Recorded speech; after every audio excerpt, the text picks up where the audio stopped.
Heartbreaker versus Hunter's Fury, both with Intimidate.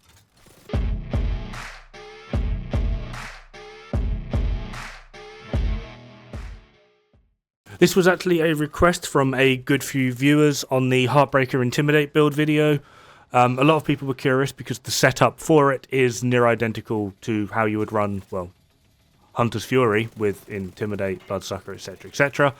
So they asked a very important question, which actually got me curious. Which one within these setups, assuming Heartbreaker actually functions correctly, is actually more powerful? Now, to test this, I've done two things. I've done one, assuming that we have a magical weapon. I've just used Lexington, but I'm also just assuming that Lexington will also get benefit from the SMG bonus damage. It obviously isn't, it's an AR, but I don't know why I just didn't say to put rifle in, because then you wouldn't get any bonus at all. But yeah, instead we have a magical Lexington that is both SMG and AR. And then I'm going to further this comparison to show that there is actually a larger difference between them, but it's actually nothing to do with the actual gear sets.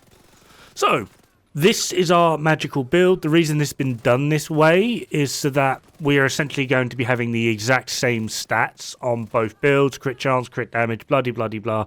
The only difference really is going to be the direct comparison between Hunter's Fury 4 set and Heartbreaker 4 set without chest and backpack getting involved.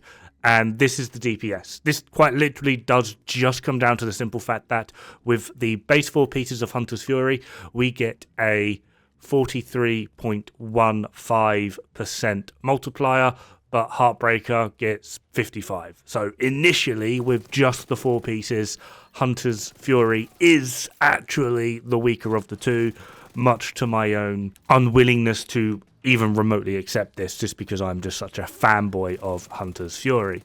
However, this is us using some magical Lexington that is both AR as well as SMG.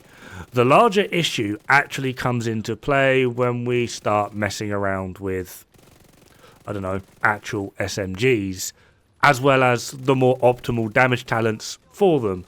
So you might have noticed that there wasn't a damage talent in either two of the calculations, simply just because there's not really much use you can make out of Flatline on a Hunter's Fury build. I'm not saying you can't use it, but there are going to be better things you could use due to the way in which Hunter's Fury works.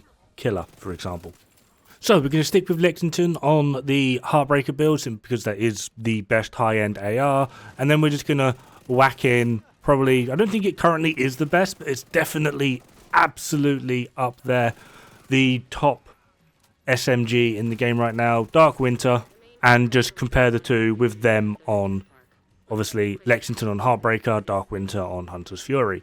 The main issues here are just quite simply the fact of SMGs come with 21% critical hit chance, which means we're now able to roll a lot higher on critical hit damage, along with most, well, I'm pretty sure every vector in terms of overall DPS outperforms at base the Lexington, just because, you know, 1,200 RPM is a little bit insane.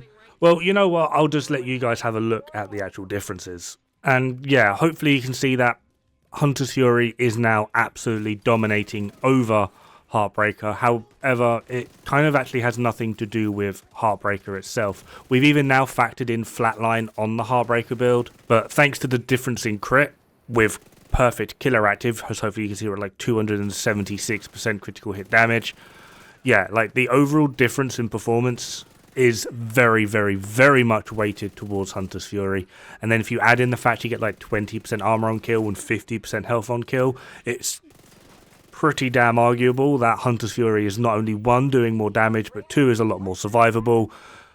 But the survivability factor is the only thing that Hunter's Fury actually has over Heartbreaker. The rest of it is just the difference in SMGs versus ARs and where they are at in their respective spectrums.